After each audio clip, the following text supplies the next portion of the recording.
श्री विद्या देवी नमामि।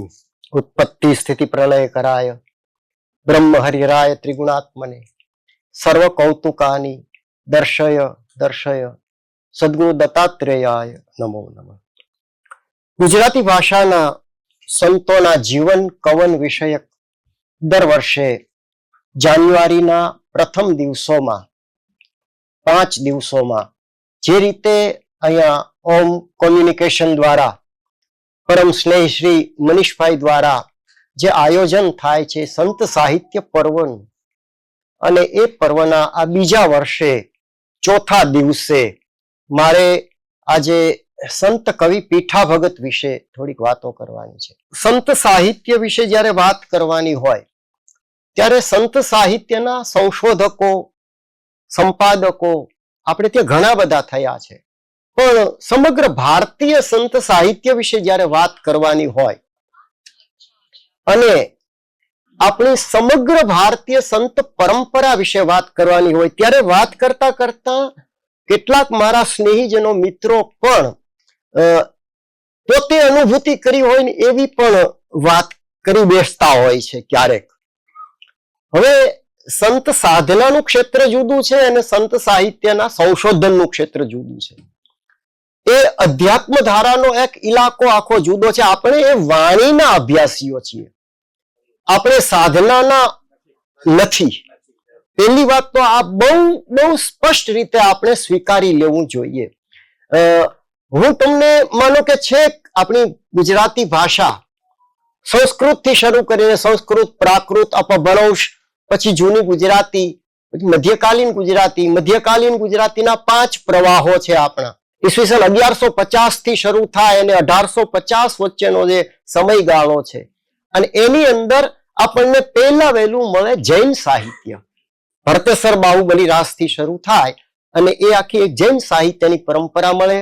બીજું જૈનેતર કવિઓ પ્રશિષ્ટ કવિઓ એટલે કે જેને આપણે આદ્ય કવિ નરસિંહ કહીએ છીએ ત્યાંથી શરૂ કરીને દયારામ સુધીનું સાહિત્ય।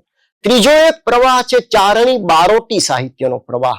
કડર બ્રહ્માંડ ય કિસા કરકત યરાર યરાર દદી જલ છલમદાર ધારધર દમક ફળર બડબુદર ખડર મેવ સુધ્યા મુખલમ તડતર સુરદુંદ ધડક યસુરા તલંગડ હાસ્યટ હાડર ગણેમ ભટ થટ યસુરાણ પ્રગટ ઘટ ભંજન विकट रूप नरसिंह बने जीर विकट रूप नरसिंह बने। आ चारणी साहित्य એટલે ડીંગરી સાહિત્યનો એક આખો પ્રવાહ। એવા સર્જકોનો આ ત્રીજો પ્રવાહ। ચોથો પ્રવાહ આપણે લોક સાહિત્યનો આવે। લોક સાહિત્યની પરંપરા મધ્યકાલીન સાહિત્યની જો વાત કરું છું અને પાંચમો પ્રવાહ છે એ સંત કવિતાનો આવે। તો એ જે સંત સાહિત્યની ધારા છે એ સંત સાહિત્યની ધારા પેલા મધ્યકાલીન જે આપણા પ્રશિષ્ટ કવિઓ છે નરસિંહ થી દયારામ સુધીના કે જેમાં આખ્યાન કવિઓ પણ હોય, પ્રેમાનંદ હોય, પછી પદ્ય વાર્તાઓ શામળની હોય, ઘણી બધી ફાગુ કાવ્યો એ બધું મળે। પણ આ જે સંત કવિતાની જે ધારા છે અને એ સંત કવિતાની ધારામાં પણ આપણને 2 પ્રવાહ મળે। એ 2 પ્રવાહની અંદર એક પ્રવાહ છે સંપૂર્ણ સાક્ષર એવા સંતો અને બીજા છે નિરક્ષર એવા સંતો। આમાં જ્ઞાતિ જાતિ ધર્મ પંથ સંપ્રદાયની કોઈ વાત જ નથી। કોઈ પણ જ્ઞાતિમાં કોઈ પણ સંત એ અધ્યાત્મની ટોચ પર પહોંચી શકે છે। પછી એમાં નર કે નારીના પણ ભેદ નથી, ઠાકર કે ચાકરના ભેદ નથી। અને સૌથી મોટી વાત તો એ છે કે ધર્મ અને અધ્યાત્મ વચ્ચેનો જો સૌથી મોટો એક ભેદ હોય તો ધર્મ છે એ વ્યવસ્થા છે અને અધ્યાત્મ છે એ અવસ્થા છે। આ બહુ મોટી વાત છે કે ધર્મ છે એના ચોક્કસ કે ભાઈ એના નીતિ નિયમો હોય, એનો ચોક્કસ ધર્મ ગ્રંથ હોય, ચોક્કસ ધર્મગુરુ હોય, ચોક્કસ ગ્રંથ હોય, ચોક્કસ પંથ હોય, ચોક્કસ ટીલું હોય, ચોક્કસ રંગ હોય, ચોક્કસ માળા હોય, ચોક્કસ મંત્ર હોય, ચોક્કસ પ્રકારની સાધના હોય, એ ધર્મમાં હોય। અધ્યાત્મમાં આ કશું જ આડું નથી આવતું અને એ નાત જાત ધર્મ પંથ સંપ્રદાય નર નારી ઊંચા નીચા ગરીબ શ્રીમંત કોઈ ભેદ ન હોય એને આપણે સંત સાહિત્ય કહીએ। તો એ સંત સાહિત્યનો પ્રવાહ આપણા ભારતમાં કઈ રીતે આવ્યો? છેક બૌદ્ધ સિદ્ધોની વાણીથી શરૂ કરી અને પછી નાથ સિદ્ધોની વાણી આવે, ગોરક્ષનાથ મત્સ્યેન્દ્રનાથની વાણી આવે અને છેક ઓખાથી આસામ અને કાશ્મીરથી કન્યાકુમારી સુધી ભારતના દરેક રાજ્યોની દરેક ભાષાઓમાં આપણને જે સંત સાહિત્ય મળે છે એ સંત સાહિત્ય શબ્દ ભેદે એકની એક વાત હોય રાજુલભાઈ, પણ ભાષાનો ભેદ છે એને કારણે આપણને એમાં વેરાયટીઝ લાગે. ખરેખર તો યુનિટી એન્ડ ડાયવર્સિટી એટલે અનેકતામાં એકતા. આપણું સમગ્ર ભારતીય સાહિત્ય, તમે કોઈ પણ પ્રદેશમાં જાઓ, તમે કાશ્મીરમાં જાઓ ને ત્યાંનું સંત સાહિત્ય લલ્લાદીનું સાહિત્ય લ્યો ને ત્યાંથી માંડી અને છેક બંગાળમાં ગોપીચંદ્રા ગાન ત્યાં સુધી પહોંચો તો આમાં ક્યાંય તમને ભેદ નથી મળતો, અને એ છે અભેદનું દર્શન. તો આપણે ભજન મંડળીઓમાં જે ભજનો ગવાય છે, હવે ઘણીવાર શું થાય કે એમાં શૈવ હોય, શાક્ત હોય, વૈષ્ણવ હોય, સૂફી હોય, ઇસ્લામની પરંપરા, જુદી જુદી અનેક પિરાણાની પરંપરાઓ, તો આ બધી જ જે ધાર્મિક પરંપરાઓ છે અને એની સાથે આપણા સંત કવિઓ જોડાયેલા છે અને છતાં એને કંઠી બાંધી હોય અને છતાં એ કંઠીથી મુક્ત હોય. આ સૌથી મોટી વાત છે કે એ બંધનમાં નથી રહ્યા.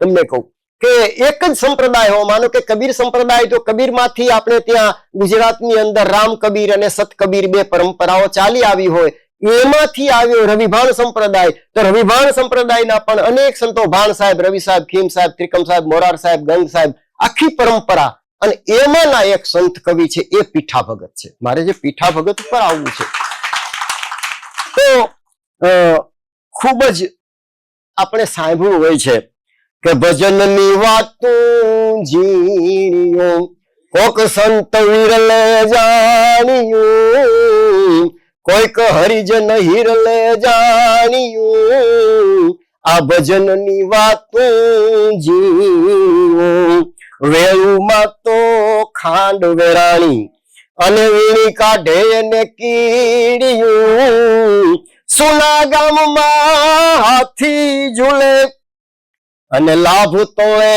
ઉલવાણિયું, મોટા કુવાડા કાઈ નો કાપે. એટલે કહું એક લોખંડનો નાનકડો સળિયો હોય અને એક કાપવો હોય, તમારે એના ટુકડા કરવા હોય તો એમાં મોટો કુવાડો કામ નો આવે, એમાં નાની છીણી આવે, નાની છીણી. મોટા કુવાડા કાઈ ન કાપે, ઓલા લોઢા કાપે નાની છીણીયું, આ ભજનની વાતો ઝીણી. કેવી ભજનની વાતો, જેવી સૂક્ષ્મ છે, જીવતરના કયા કયા અંગોને સ્પર્શ કરે છે કે મોટપમાં લેવાયા જાય તો કા કર્યું એણિયું, ઝીણા થઈને મારા સંતો ચાલે, ઝીણા ઝીણા થઈને સંતો ચાલે, ધન કમાયું એણિયું, ભજનની વાતો ઝીણ્યું, સોના ભારો ભાર તોળાય ચણોઠી, ધન ધન કમાયું એણિયું. હવે ચણોઠીની કિંમત શું? તમે ચણોઠી વેચવા જાઓ તો 2 પૈસા ન આવે, પણ એના માપથી સોનું તોળાય કે કેટલા વજનનું છે. વિચાર કરો, એની કમાયું કેવડી કહેવાય. નકરો અનેક વસ્તુઓ છે, કાં સામે સામે સોનુને તોડવા માટે સામે હીરા કેમ નથી મૂકતા? ચણોઠી મૂકીએ છીએ. તો એમાંથી જડી ગયું એને વીણી લીધું.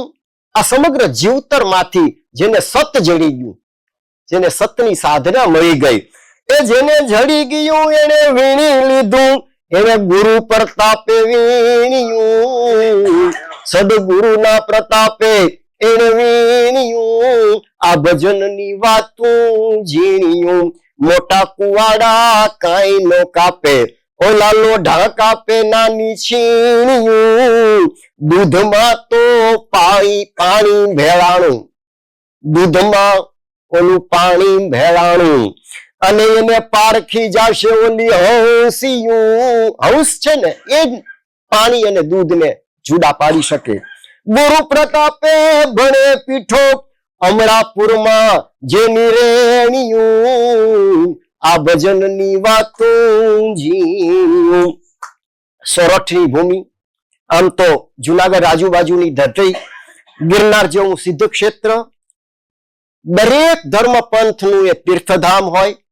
ગિરનાર ક્ષેત્ર એટલે સિદ્ધ ક્ષેત્ર, અને એમાં પ્રાચીન સમયથી અનેક યોગીઓ, અનેક સિદ્ધો, અનેક સાધકો, અનેક ભક્તો, તમામ ધર્મપંથના સાધકો એની એ તીર્થભૂમિ હોય ને એવા વિસ્તારની અંદર, પછી એ શૈવ હોય, શાક્ત હોય, બૌદ્ધ હોય, જૈન હોય, તાંત્રિક હોય, માંત્રિક હોય, વૈષ્ણવ હોય, સુફી હોય, સ્વામિનારાયણ હોય, આર્ય સમાજ હોય, અનેક ધારાઓનું સીધું અનુસંધાન જુનાગઢની ગિરનારની ભૂમિ સાથે છે.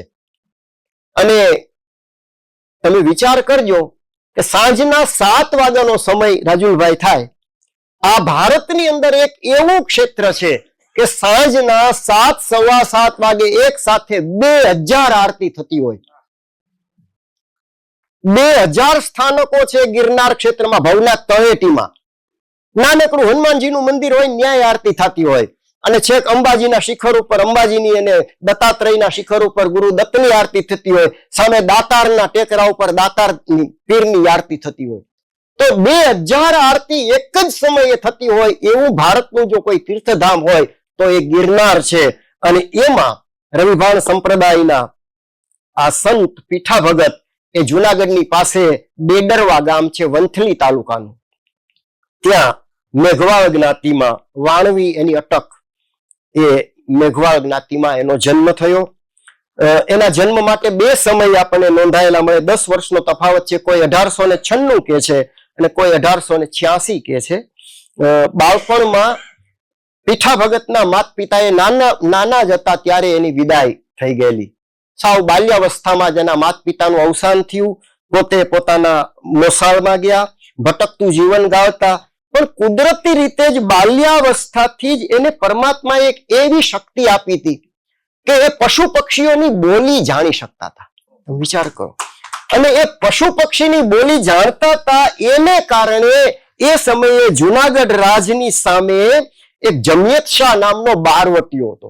એ બારવટું ખેલતો. એને ખબર પડી કે આ છોકરો જો મારી સાથે આવી જાય ને તો મને કામ થઈ જાય, કે મારે જયારે બારવટામાં જવું હોય ત્યારે પશુ પક્ષી બોલે, શુકન છે કે અપશુકન છે મને ખબર પડી જાય, તો મારો ફેરો સફળ થવાનો છે કે નિષ્ફળ થશે. એ છોકરાને એને ભેગો રાખ્યો, પીઠા ભગતને, અને 12 વર્ષ સુધી સાથે રાખ્યો. તમે વિચાર કરો. અને બારવટીયાની સાથે જ એ જુનાગઢ સ્ટેટની સામે એને બારવટું ખેલ્યું. એમ કરતા કરતા એને રવિભાણ સંપ્રદાયના બાલક સાહેબનો ભેટો થયો બારવટામાં. બાલક સાહેબ એનો પરિચય હું આપીશ. બાલક સાહેબ તેજસ્વી સંત કવિ. અને પછી એને બાલક સાહેબની કંઠી બંધાવી. એને બાલક, અને કોઈ પણ સિદ્ધ પુરુષ મળે એટલે હવે જેસલ જેવો લૂંટારો કાળજા પીર પણ જો પલમાં પીર થઈ જતો હોય તો આ તો નાનકડો બારવટીયો હતો ને બાળક હતો હજી. એમ કેમ એ સમયે 24-25 વર્ષનો યુવાન હતો.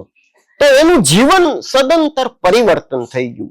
અને એને બાલક સાહેબની કંઠી બંધાવી. પાછો પોતાના મોસાળમાં ગયો, ત્યાં એના લગ્ન થયા અને એને 5 દીકરા થયા. એમાંથી 4ની વંશ પરંપરા આજે પણ ચાલુ છે. અને આપણા ગુજરાત રાજ્યના એક પ્રધાન હતા દેવજીભાઈ વાણવી. એ દેવજીભાઈ વાણવી એની 5મી પેઢીના સંતાન છે. વિચાર કરો. વંથલીમાં. અને આજે પણ વંથલી ગામે આ પીઠા ભગતની સમાધિ છે. વણકરવાસમાં એનું સમાધિ સ્થાન છે.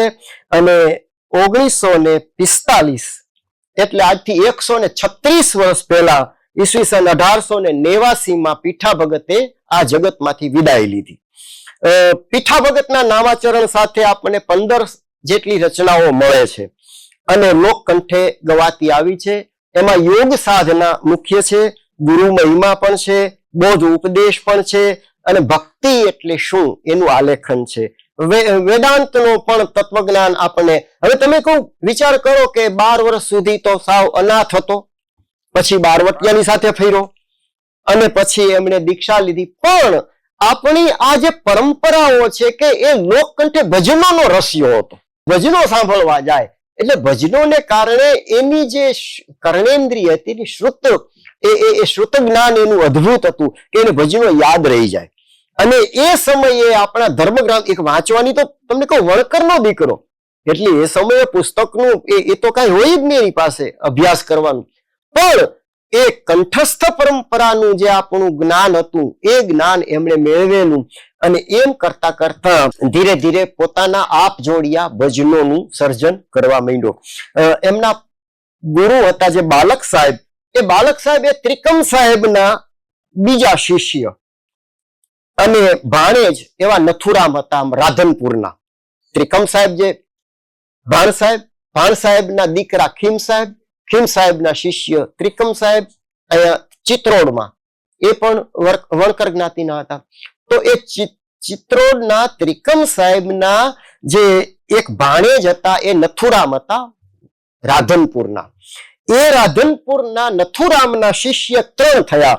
એક બાલક સાહેબ થયા જે પીઠા ભગતના ગુરુ, પછી બીજા હતા એ દાસી જીવનના દીકરા દેશળ ભગત, અને ત્રીજા નાનક સાહેબ ગંગ સાહેબના દીકરા, ગંગ સાહેબના શિષ્ય.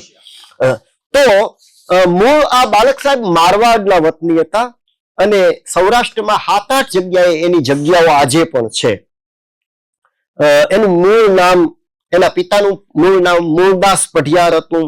1857માં પોષ સુદી એકાદશીને દિવસે બાલક સાહેબનો જન્મ થયેલો અને 104 વર્ષનું આયુષ્ય ભોગવી અને રાજકોટમાં પોલિટિકલ એજન્ટની હાજરીમાં એને જીવતા સમાધિ લીધી. રાજકોટમાં નવા થોરાળામાં આજે પણ બાલક સાહેબની જગ્યા છે, 4 જગ્યાએ છે. એમાં એ જગ્યાએ એમણે જીવતા સમાધિ લીધી. પોલિટિકલ એજન્ટને ખબર પડી કે આને તો જીવતા સમાધિ લીધી, પછી એ પાછા આવ્યા અને પાછી સમાધિ ખોલાવી. એ બધી દંતકથાઓ આપણે ત્યાં આજે પણ કહેવાય છે. અને એમ કે પછી એ સમાધિમાંથી પોતે જાગૃત થયા, આંખો ખોલીને આંખો પટપટાવી અને પછી એને કીધું કે હવે મને પાછી ઢાંકી દો. આ ઘટના, આવા ચમત્કારો પણ આ સંતોના આપણે ત્યાં છે. તો એ એક સમયનો બારવટીયો એવો પીઠો ભગત. આ તો ગુરુની મેં વાત કરી, પણ એ તત્કાલીન જીવનમાં શું શું હતું, કળિયુગ કેવો હતો, સંસારમાં ધર્મ પંથને નામે કેટલા કામણ ટુમણ મંત્ર જંત્ર એવું કરીને ભોળાને ભરમાવવા માટે થઈ અને કેટલાક નકલી સાધુઓ કેવા ફરતા હતા, એની વાત એણે આ ભજનમાં કરી છે. કાળીંગાન વારો જગમાં જુલમ કરે, એ જુલમ કરે કાળો કેર તો કરે ગુરુજી. આ કાળીંગાન વારો જગમાં જુલમ કરે, ભક્તિના બાના પેરી મેલા મંતર શીખે, એ કુડી રે કાયાના મૂર્ખા ભાડા તો ભરે, એવો કાળીંગાન વારો જગમાં જુલમ કરે, માયલાને ચોખ્ખું રાખી ભોળા દિલ ભક્તિ કરતા, એ વૈકુંઠે જાતા તો યાડા જમડા નહીં ફરે, કાળીંગાને વારો જગમાં જુલમ કરે. કહે દાસ પીઠો બાલક સાહેબ ચરણે વાલા, સેજે સેજે એને મુક્તિ મળે, હવે આ કાળીંગાને વારો જગમાં જુલમ કરે. કળિયુગના લક્ષણો આપણા દરેક સંતોએ બતાવ્યા હોય છે, દરેક સંતો બતાવતા હોય, પણ એમાં કળિયુગના લક્ષણો દર્શાવતી એક બીજી પણ પદરચના, હવે શું થવાનું છે ભવિષ્ય કથન આગમવાણી, એમાં પણ આવતી હોય એવી એક રચના પીઠા ભગત ગાય છે. આજ કળયુગ કાળો ચાલ્યો, બે કાંઠાની બાર રે, આ કળયુગ કાળો ચાલ્યો, બે કાંઠાની બાર રે, પાપનો પોરો આવ્યો, હવે તારા ધર્મને સંભાળ રે, આજ કળયુગ કાળો આવ્યો, રાજા દંડે અને ચોર લૂટે, એ વારે ન આવે કોઈ વાર રે, આ રાજા તો દંડે ને ચોર લૂટે, વારે ન આવે, આપણી વારે કોઈ આવતું નથી, કોઈ વાર રે, પ્રજાનો ધણી કોઈ મળે નહીં, ખુરશીના ધણી છે બધાય, પ્રજાનો ધણી કોઈ મળે નહીં, આ લૂંટાણો સઘળો સંસાર રે,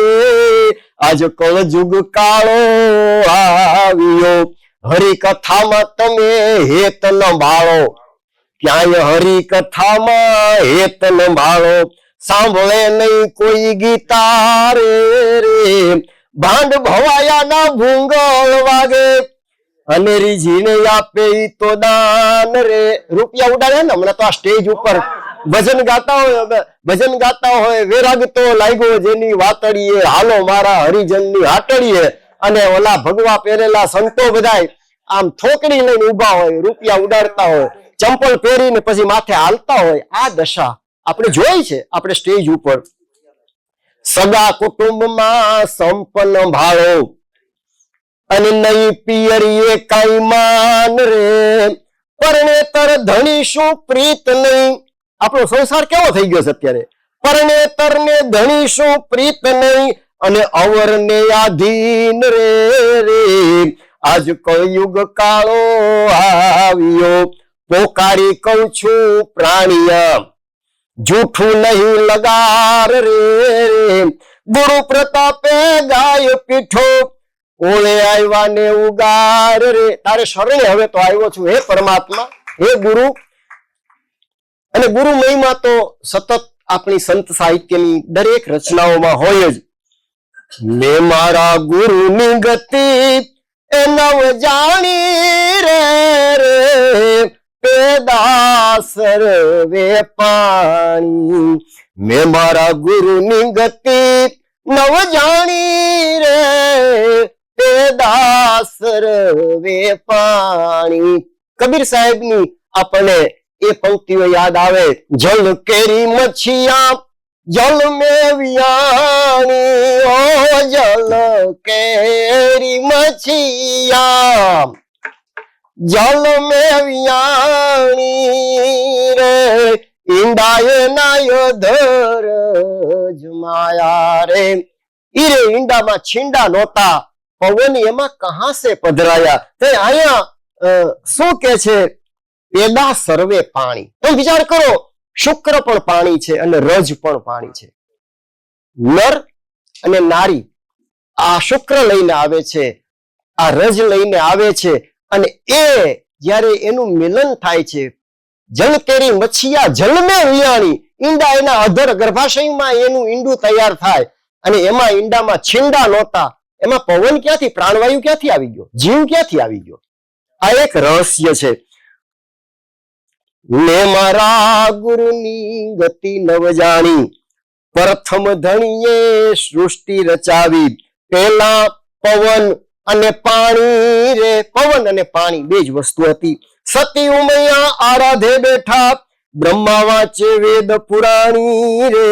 ગણપતિ બાપ દાદાએ બાગ બનાવી, અને ચંપા મળવા ચમેલી રે. કવિ કેતકી કેવડો એવી, આજ ફોયરું દીએ છે ફૂલવાડી રે મારા ગુરુની ગતિ નવ જાણી. અજબ અજબની આ બાગ બનાવી છે, અને અજબ ગજબની ઝાડી છે. મારા ગુરુની આ રચના છે, અને એની ફોયરું દીએ છે ફૂલવાડી. પણ એક દી ફૂલડા વેડી લેશે, ઓલો વેલો મોડો માળી રે. જમરાજાને માળી કીધો. તમે વિચાર કરો કે એક દી આ ફૂલડા વેડી લેશે, વેલો મોડો માળી રે. પણ કોક ફૂલની રહી જશે વાસના, કોક ફૂલની રહી જશે વાસના, જેનું નામ તણી નિશાની રે મારા ગુરુની ગતિ નવ જાણી. સંત સાધુડાની કરો ચાકરી, સંત સાધુડાની કરો ચાકરી, તોય તો કાંઈક દેશે નિશાની રે. લખી પરવાના મોકલે, પછી નહીં રોકે કોઈ દરવાણી. કોઈ દરવાજે ચોકીદાર તમને રોકી નહીં શકે. સ્વર્ગના દરવાજે તમારે જવું હશે ત્યારે તમારા બાનાની ટેક તમે રાખજો, અને સેવકને લેજો સંભાળી રે. ગુરુ બાળક સાહેબ ચરણે પીઠો બોલ્યા, હશે કઈક આગુની ઓળખાણી, આગુની ઓળખાણી. આ કઈક પૂર્વ જન્મના અમારા સંબંધો હશે, અને ત્યારે આ મેળાપ થાય છે. પણ ઉપદેશ પ્રકારની એક વાણી જ્યારે પીઠા ભગત ગાતા હોય, આપણને ભોજા ભગત યાદ આવી જાય. એ જીવ તું જોજે અવતારની એંધાણી કરી લે હાચી કમાણી, જીવા લગી ત્યાન રામ નામ લીધું ને ટૂંકી કરી છે કમાણી, એ જીવતા લગતે નામ નો લીધું ને ટૂંકી કરી છે કમાણી, અવતાર મૂંગાનો આવ્યો ત્યારે એ તારી જીભ જલાણી રે, જીવ તું જોજે અવતારની અંધાણી. કેટલા જીવ કેટલા આપણે તેમ કહી છીએ ને કે ભાઈ આપણે એમ કે આટલા લાખ યોનીમાં ફરીને આવી છે, તો 84 લાખ યોનીની જાત્રા કરીને પછી કીડી થયા હશું, મકડી થયા હશું, મચ્છર થયા હશું, ભેંસ થયા હશું, ગાય થયા હશું, કૂતરા થયા હશું, આપણને કાંઈ ખબર નથી. આ આપણી જે ભારતીય સંત ભારતીય જે સનાતન ધર્મની પરંપરા, જન્મ જન્માંતરની પરંપરા છે, આપણને કાંઈ ખબર નથી. પણ એમાં ઘણી વાર એમ કહેવામાં આવે છે સંતો દ્વારા કે જો તમે મનુષ્ય જન્મ મળ્યો છે ને એ મનુષ્ય જન્મને સુધારી લો તો પછી હરિના જનતો મુક્તિને માગે જન્મો જન્મ અવતાર. એ બે પ્રક્રિયા છે એમાં. એક છે એ સિદ્ધાવસ્થામાં જઈ બ્રહ્મ સાક્ષાત્કાર સુધી પહોંચી અને પછી બ્રહ્મમાં ભળી જાય, એને પછી જન્મ મરણના ફેરા નથી રહેતા. પણ કેટલાક ભક્તો એવા છે કે જેને વારંવાર આ ધરતી ઉપર આવવાનું ગમે છે અને એટલે એ સતત આવતા હોય. પણ ઓલા ભવમાં રામ નામ ભજ્યો, એને લીધે તને મળ્યા આ રાજપાટ ને રાણી રે, બાળક સાહેબ ચરણે પીઠો બોલ્યા, તું વિચારી લેજે મારી વાણી રે, આ જીવ તું જોજે અવતારની અંધાણી. માતા ધરતીને પણ વંદન કરે છે પીઠો ભગત. અને ધરતી કેવા દુઃખ ભોગવે છે, આપણે સૌને સહન કરે છે આ ધરતી. તો એ કઈ રીતે પોતાના સંતાનો સમાન મનુષ્યોને અને તમામ જીવ માત્રને, પશુઓ, પંક્ષીઓ, પ્રાણીઓ, વનસ્પતિ, ડુંગરા, નદીઓ, આ બધાને કેમ આ ધરતી સાચવે છે. એડા નર ભોગવે માતા, મોટું ગજું તારી મોટી મતી, સારા નરસા સૌને સંગરે, જગનું ઢાંકણ છે ધરતી, જગમાં રાજા ઓ તો બારે મેઘરાજા, એની માતા તું વરતી, એડા નર ભોગવે માતા, હીરા માણેક મોતી તુજ પર નીપજે, સાત સાયર ચોકી ફરતી, રમઝમે આગળ જ્યોત જગાવે, અને હાજમી ડુંગર વનસ્પતિ, 999 નદીઓ તુજ ઉપર રમે, ગંગા જમના સરસ્વતી, જેવા જીવ એને એવું ખાવું, જેવા જીવ એને એવું ખાવું. આપણને ઘણી વાર એમ થાય કે ભાઈ પરમાત્મા બધા જીવને બનાવ્યા છે અને બધાયમાં બ્રહ્મ છે, તો પછી એક સસલું આવડું અને સાવજ આવડો, સસલા ને સાવજ ખાઈ જાય, આમ ભેદ શું કામ? આપણે એક આપણી બુદ્ધિથી, આપણી મતિથી એવો ભેદ આપણને લાગે. પણ આ સંતોએ તો કીધું છે આપણને કે જેવા જીવ, તમે વિચાર કરો કે જેવો જીવ હોય એને એવું એના જેવું ખાવાનું આપી દે પરમાત્મા. ભીખુદાનભાઈ ઘણી વાર નથી કહેતા કે આપણી થાળી છે, મોટા મોટી થાળી હોય તો એ તમે મોટા મોટી 5 સ્ટાર હોટલમાં જાઓ અને થાળી કહો તો 3000, 4000, 5000 ની થાળી મળે. પણ ઓલા ગીરની ભેંસ છે ને, ગીરનો હાવજ, એની થાળી છે ને 80000 ની થાય. એક ભેંસ ને મારી નાખે ગીરનો હાવજ એટલે 80000 ની ભેંસ હોય, એક થાળી એની 80000 ની થાય. તો જેવો જીવ એવું એને ખાવાનું પરમાત્મા આપી દે છે. જડીબુટી નિયા જડતી, જીવતાને જોગવતી ને હંગરતી, પણ કેટલાકને રાખ્યા છે જીવતી, કેટલાકને જીવતા રાખે. કદાચ સમાધિમાં બેઠા હોય ને તો આજે પણ જીવતા હોય, એની આગળ તમે સમાધિમાં જાઓ અને નમણું કરો તો તમારા મનોકામનાઓ પૂરી થતી હોય. આપણી આ જે પરંપરા છે, અને સમસ્ત માનવ જાતને પણ ઉપદેશ આપ્યો હોય વૈરાગનો કે મારું માનો તો શાન બતાવું, ગરીબી જીતે બીજું કોઈ નહીં, ગરીબી જીતે બીજું કોઈ નહીં. મોટા થઈને મંડપ કર્યા, ધ્યાન ધણીના ધૈરા નહીં, કોટો આણીને ધૂપ કરવા બેઠા, ઈ ધૂપ તો ધણીને ચડ્યા નહીં. મૂર્ખા નરને પરમોદ દીધા, સાન દીધી પણ સમજ્યા નહીં, કોક કવેરાનું એનું બુંદ પડ્યું, ઠીક ઢાળા એના ઢળ્યા નહીં. રાજા ગોપીચંદ ગુરુ ભેળા આયેલા, માયામાં મન એના મોયા નહીં, રાણીઓ બેઠી રુદન કરે પણ એને પાછું વાળીને જોયા નહીં. ગરીબી જીતે બીજું કોઈ નહીં, પીઠો ભગત કે સદગુરુ શરણે, રામ મજૂરી કોઈની રોકે નહીં. રામ મજૂરી કોઈની રોકે નહીં, સતને માર્ગ હાલજો સીધા, અવર કેડી કે વાંક ઘોકે નહીં. સીધા હાલજો. આમ આપણને આ દરેક સંતો વારંવાર વાત કરતા હોય અને એમ પણ કહેતા હોય કે ભાઈ તમારે શું કરવું, કોની સાથે બેસવું, એમ પણ સંતો વારંવાર કહેતા હોય કે એવા દોરંગા ભેળા રે નવ બેસીએ, હજી એમાં પતુરે પોતાની જાય રામ રામ. ઈ તો ઘડીકમાં ગુરુને ઘડીક ચેલ કામ, અને ઘડીમાં તો પીર રે થઈને પૂજાય રામ.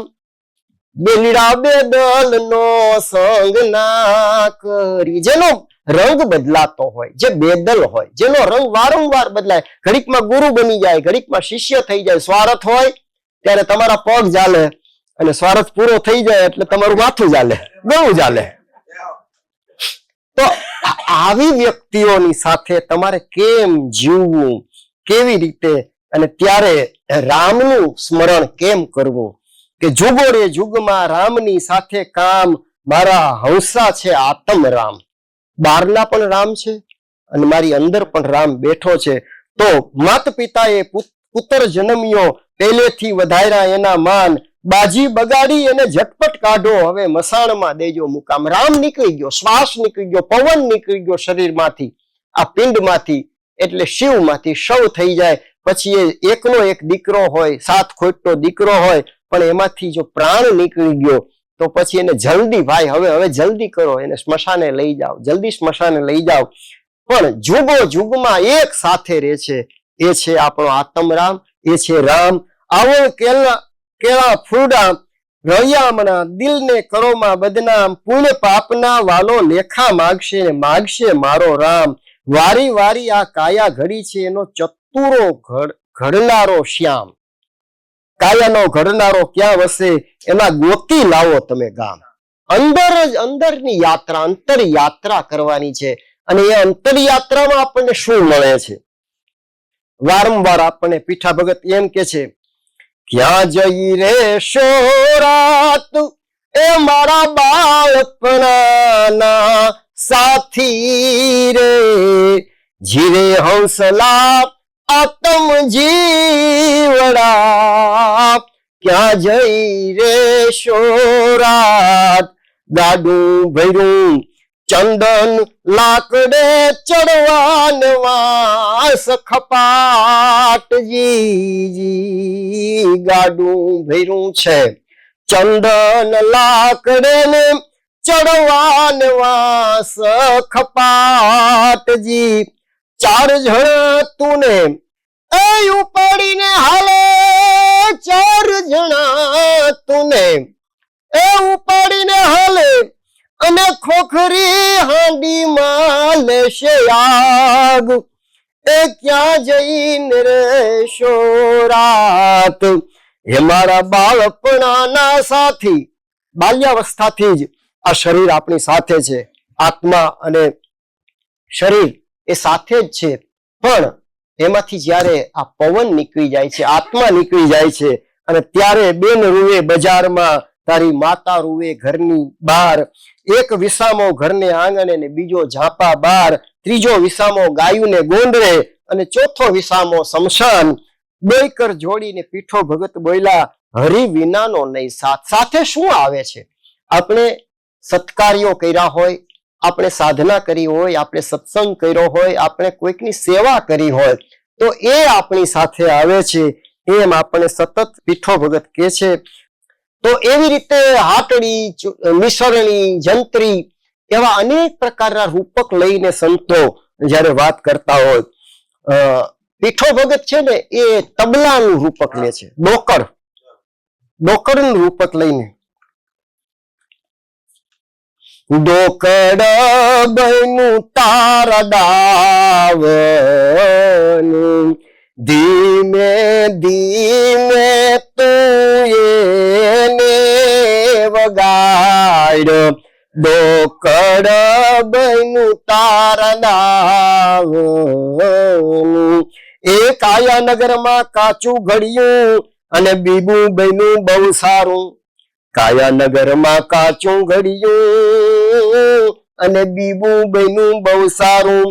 નવ નવ માસ તો ઘડ્યું સઘળું, તપાસી જોને અંતર તારું.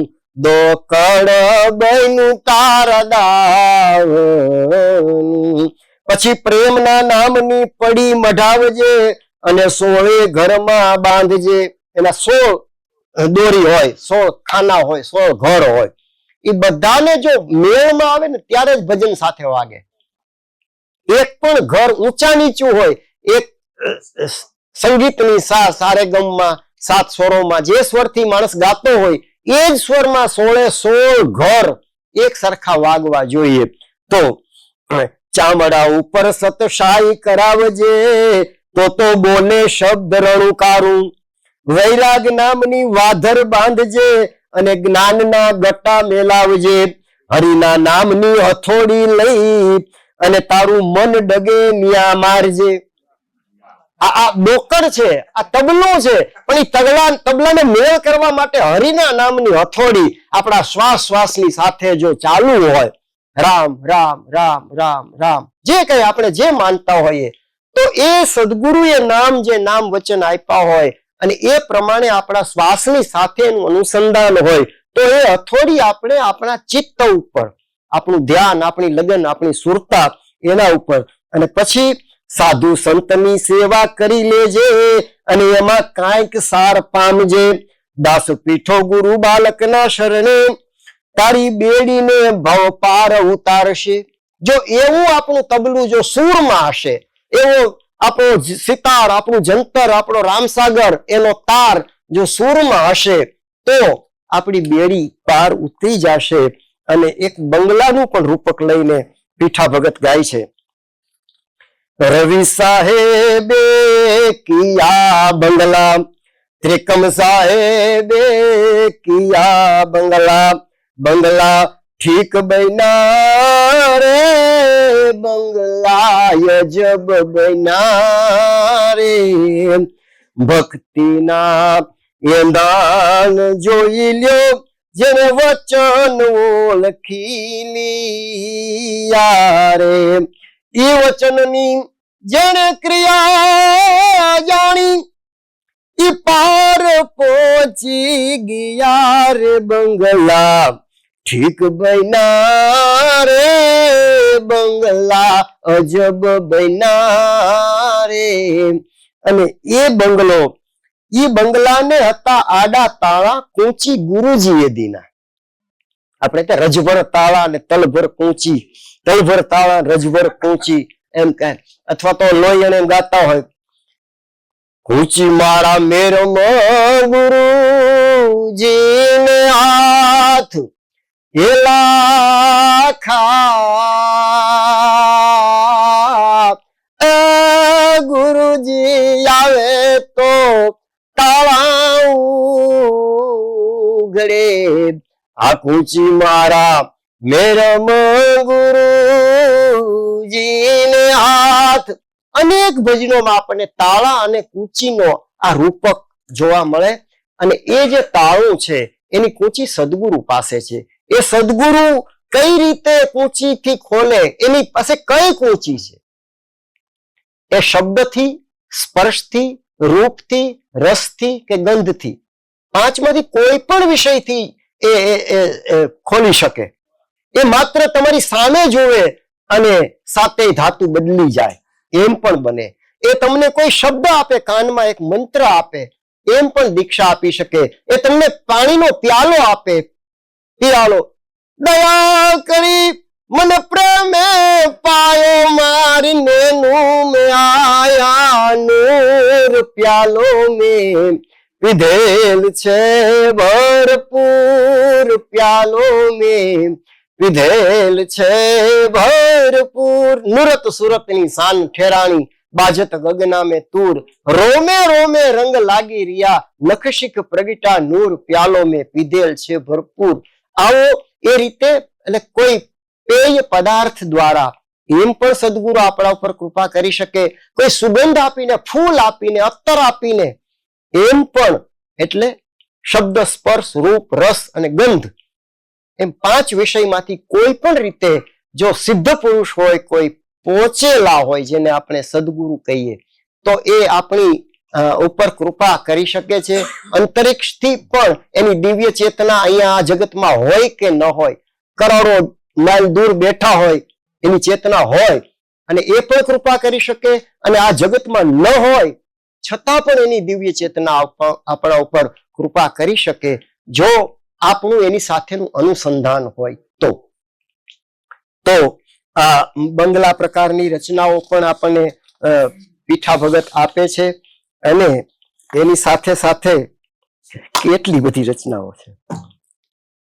રામનું નામ મુને સાકરથી મીઠું, એ ચિરોડી કેમ ચાવું રે, રામ નામ મને સાકરથી મીઠું, રામ નામ મને સાકરથી મીઠું, એ હવે ચિરોડી કેમ ચાવું રે, ગુરુ મળે તો જ્ઞાન બતાવે, ગુરુ મળે તો જ્ઞાન બતાવે, આપે અકલ ક્યાંથી લાવું રે, રામ નામ સાકરથી મીઠું, સંસાર છોડી કાયા જીવને, જરૂર એકલ જાવું રે, મનવા મારા તુને હાચી મતે, મનવા મારા પોતાના મનને કે છે, તું સાચી મતે આ સંસારિયાને સમજાવું રે, રામ નામ સાકરથી મીઠું. તમે વિચાર કરો કે એક 12 વર્ષ સુધી બારવટીયો રહ્યો હોય માણસ, બારવટા ખેલા હોય, એને કેટલાયને માર્યા હશે, કેટલાયને લૂંટી લીધા હશે, કેટલાયને હેરાન કર્યા હશે, અને એનું જ્યારે પરિવર્તન થાય છે ત્યારે પોતાના મનને સમજાવવા માટે શું વાત કરે છે,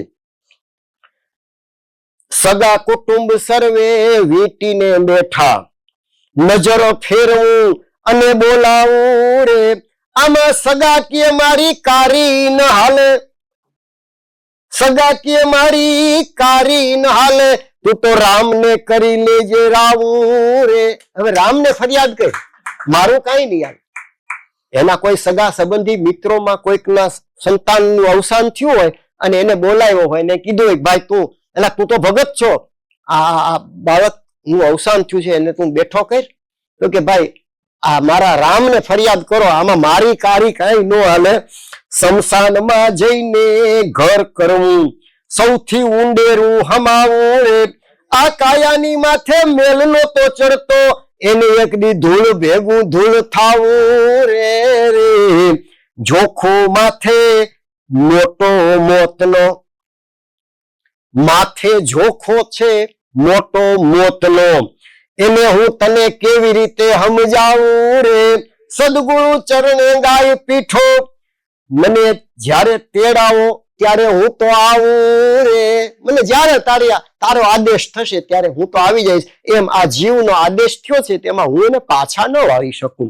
અને ત્યારે એક બીજી એવી જ રચના, રામ સુમર તારે કાંઈ ફિકર નહીં, તારા સબ દુખડા મટી જાવે રે, તારા ભવના ફેરા ટળી જાવે રે, રામ સુમર તારે કાંઈ ફિકર નહીં, તારા પંડના પ્રાછત જાવે રે, જન્મ મરણ મટી જાવે રે, રામ સુમર તારે કાંઈ ફિકર નહીં, વિંધાણા એટલા મોતી કેવાણા, વિંધાણા એટલા મોતી કેવાણા, અણવિંધા પથ્થરા કેવાય રે રે, વિંધાણા એટલા મોતી કેવાણા, અણવિંધા પથ્થરા કેવાય રે, સમજુ નર તો સમજીને બેઠા, ઓલા ગાફલ ગોથા ખાવે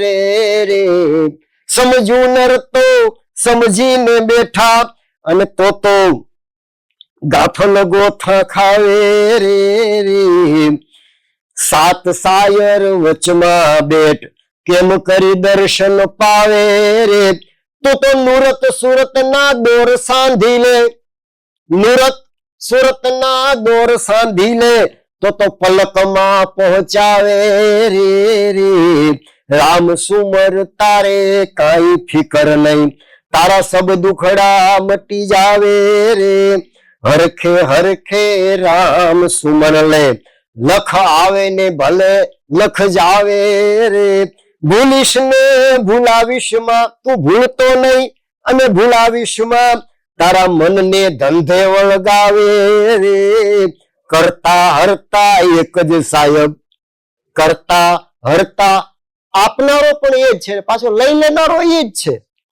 કરતા હરતા એક જ સાહેબ, સદગુરુ કીએ એમ જ થાવે રે, દિવસના ભૂલા કેમ ચડે માર્ગે.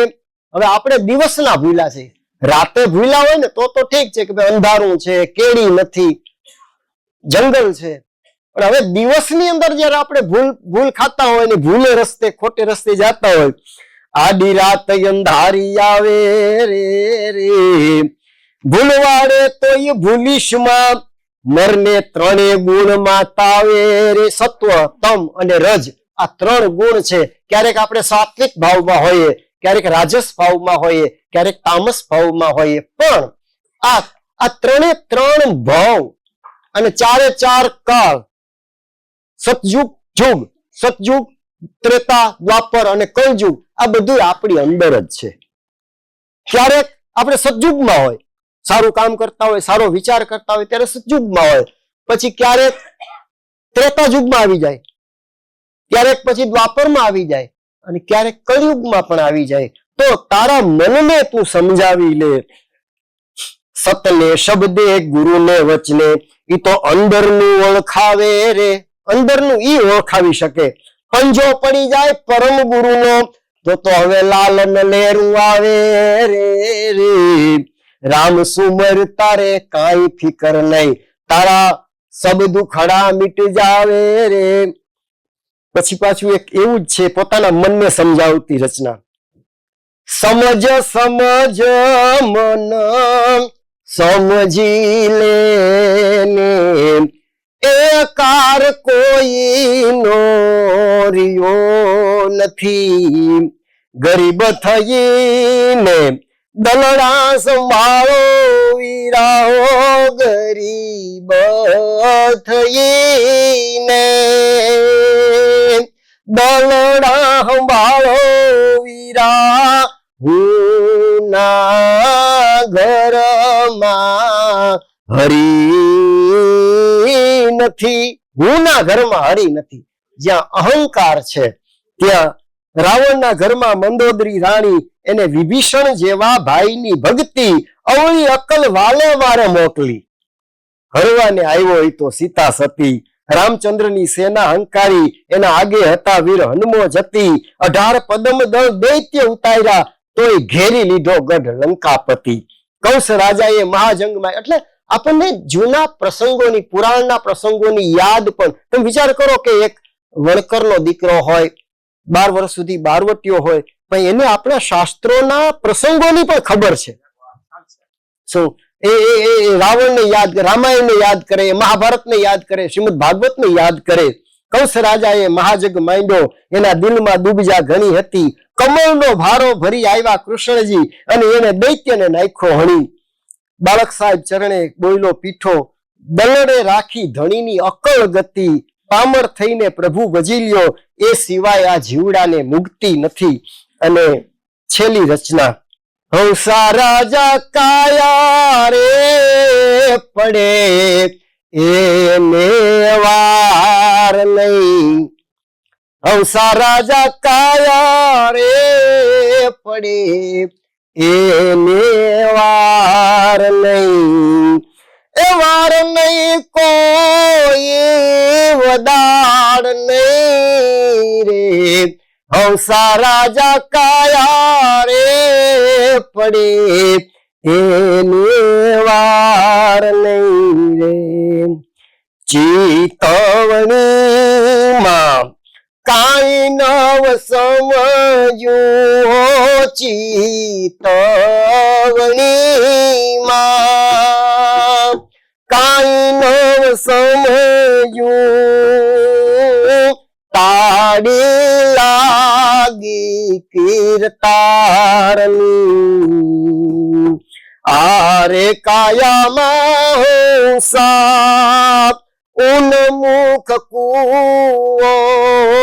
આરે કાયામાં હંસા ઉન્મુખ કૂવો. એમાં બજારું નો પાર નહીં રે.